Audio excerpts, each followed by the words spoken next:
everyone, welcome back to my channel. So today I'm going to be doing my August wrap up and my September TBR. So August was a fantastic month for me. I read so much. So it was also the Newt's Readathon, which I did do like weekly reading vlogs during that month. So I'll go ahead and link those vlogs down below if you kind of want to watch me reading the books and giving you more updates than like this quick wrap up. But I read 2,700 pages. Well, roughly 2,716 pages, but that is a lot of pages to read in 1 month. So I'm very, very, very happy and impressed with myself. I read so many chunky books this month, and a few of them, actually many of them, were rereads, but I really enjoyed all of the rereads that I read, and I enjoyed all the books, and all of these books were for the Newt's Readathon. So I had to read 7 books to become a Hogwarts professor, and that's what I did. I just feel like I went above and beyond some of the books that I had to choose. Like, I didn't have to choose, you know, 3 bigger books, but I did. So anyways, I'm very excited to do this wrap up. So the first book I read was Harry Potter and the Sorcerer's Stone by J.K. Rowling. This is the illustrated edition, and I loved it. Like, why wouldn't you want to read the illustrated edition if you had that option? I adore reading Harry Potter. If ever I feel like I'm in some sort of reading slump or just not in a great mood, just reading Harry Potter always cheers me up. I also read this during Dewey's Reverse-a-thon. I completely forgot. We had a Dewey's 24-hour readathon in September, or in August as well, and it was the Reverse-a-thon, which is why I did also get a lot of reading done, and I read Harry Potter during that readathon. Next, I read a graphic novel, and that was I, Zombie by Chris Robertson and Michael Allred.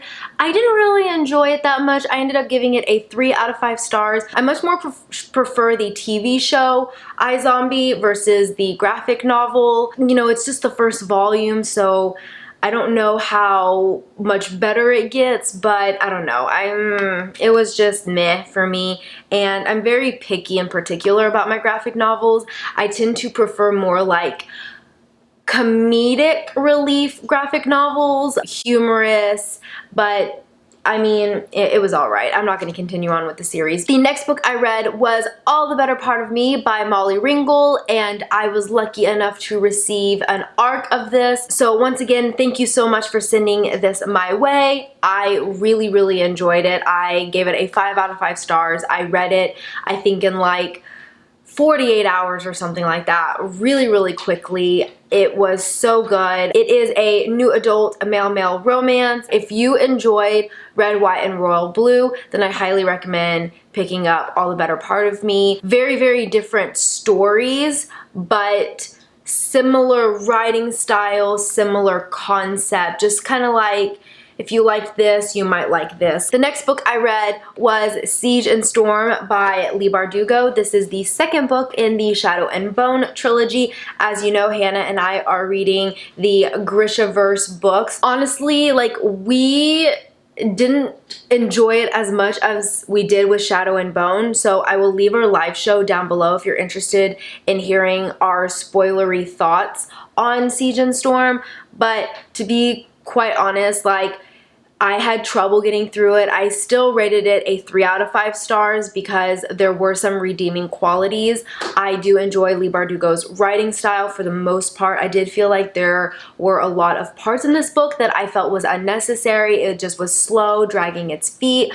The pacing wasn't as well done in Siege and Storm as it was in Shadow and Bone, but I did enjoy one particular character, the pirate captain, the pirate captain. He was fantastic. I loved his character, his humor, his wit, and just like his sarcasm. It was really, really good. So he definitely was the redeeming quality in this book. I also really enjoyed the magic system. I think it's unique. I love the amplifiers with the magic system, and like the different politics that we get. I really enjoyed that, but unfortunately the characters like Alina, we're in first person and we're in Alina's point of view, and oh my goodness, I had so much trouble getting through it. I wanted to slap her so many times. And I mean, I feel like she redeemed herself a little bit, but it was bad. I definitely had trouble getting through this one, just because I do feel like it kind of has that cliche second slump book. But I'm glad that I did read it, because I actually did enjoy the ending. It was finally getting really good. Like, Leigh Bardugo's action scenes are really well done. Like, it's high thrill, a lot's going on, a lot of action. It's really well done. So her action scenes are very good. It's just her character was a little bit annoying, and there were just some parts that I felt like the story was a little bit slower at times. But otherwise, I think it was like a solid 3 out of 5 stars. And the last 3 books are the more chunkier books that I read during the readathon, and those were books 2, 3, and 4 of the Throne of Glass series by Sarah J. Maas. Like, that is a lot of pages. Queen of Shadows is over 600 pages. Heir of Fire is over 500 pages, and Crown of Midnight is also close to 500 pages. So I read a lot. Crown of Midnight, which is book 2, 5 out of 5 stars. It's interesting because I mentioned in one of my reading vlogs that Crown of Midnight was my least favorite in the series when I first read the series years ago. But reading it a second time, I thoroughly enjoyed Crown of Midnight more than Heir of Fire, which is saying a lot because Heir of Fire is one of my favorite in the series, or was one of my favorite in the series. But I really enjoyed Crown of Midnight.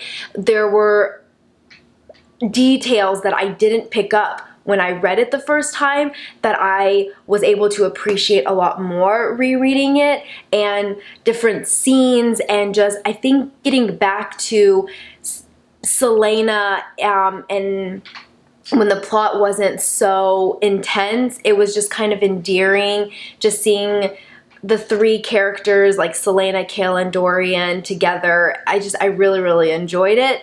I did give it a 5 out of 5 stars. I think the first time I read it, I gave it 4 out of 5 stars, but this time I gave it a 5 out of 5 stars. It was so good.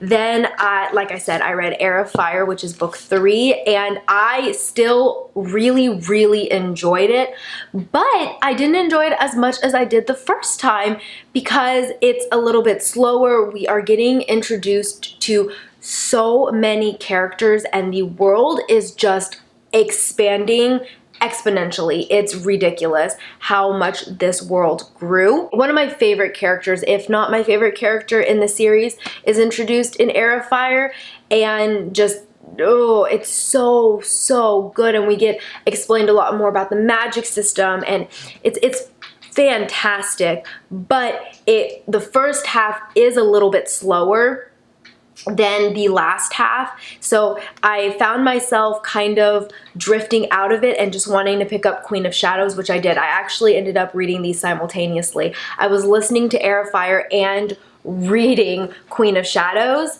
I know people are gonna be like, how in the world are you doing that? But I can do that. I can pick up a random book and a series, read a random spot, put it down, and do the same for another book. I found myself like not really wanting to listen to Heir of Fire, but really wanting to read Queen of Shadows, which is why I never intended on picking up Queen of Shadows to read in August, but I did just because I wanted to just get into more of the meat of the story. Okay, so those are the books that I read in August. I have a feeling September may not be as good of a reading month because August was really, really, really incredible. But I do have some books that I really want to pick up. So the first one that I have to read is Ruin and Rising. This is the 3rd and final book in the Shadow and Bone trilogy. This is our Muggle Studies book club pick. So we don't have a date for our live show yet. We will let you know on Goodreads and on Twitter, and of course on our YouTube channel. We are thinking that it's probably going to be around the last week of September, and I think we might do it when we're in Universal Studios. So Hannah, Trevor, Kevin, and I are going to Harry Potter World at the end of September. We're thinking of doing the live show when we're there together. That way we don't have to deal with all of the crap that we dealt with trying to figure out the live show last week, which was 2 hours. It took 2 hours for us to figure out how to do the live show because Google took off Google Hangouts, or YouTube removed Google Hangouts, and so we had no idea how to do the live stream. So yeah, we might do that. So we don't have a date yet, but we will definitely let you know. Next, I am very much in a new adult rom-com genre mood. I've just been in a lot of adult romance mood recently in the last few months. So I recently just purchased The Unhoneymooners by Christina Lauren. I'm very excited to read this. I have been seeing this all over BookTube. Hannah just recently read it and she really enjoyed it. So I just gave in and I picked it up. It's similar to Red, White, and Royal Blue is what I was kind of told, even though this is a male-female romance. I was told that like writing style is very similar. The romance itself is very similar-ish. So I really wanted to pick this one up. I want to see what all the fuss is about. So I'm very excited. And then also I am currently listening to an audiobook which was also recommended to me by Hannah. She is currently listening to it and she really enjoyed it. It's called Fight or Flight by Samantha Young, and oh my gosh, it is so good. It is a love to hate relationship, which I love, or hate to love. I'm sorry. I don't know why I think I said love to hate in my reading vlog update as well. I'm sorry. It is a hate to love trope. It's so good. The male interest has a Scottish accent. Very, very good. Like, I asked her if I should pick up the physical copy and she's like, no, listen to the audiobook because the Scottish accent, I'm very much enjoying it. I still have 7 hours and 30 minutes left. I'm on chapter 11. And then lastly, because I am rereading the Throne of Glass series, I want to pick up Empire of Storms by Sarah J. Maas. This is my favorite in the series, and I think I might pick it up now actually. I actually can't decide. This is definitely along the new romance as well. Like, it is new adult romance, high fantasy with a lot of romance. So it definitely still fits the mood that I'm in. So I'm very much excited to read this one. So yeah, that is it for my TBR for September and my wrap up for August. I really hope you enjoyed this video. Let me know down below some of the books that you read and are going to read, and I will see you next time in another video. Bye!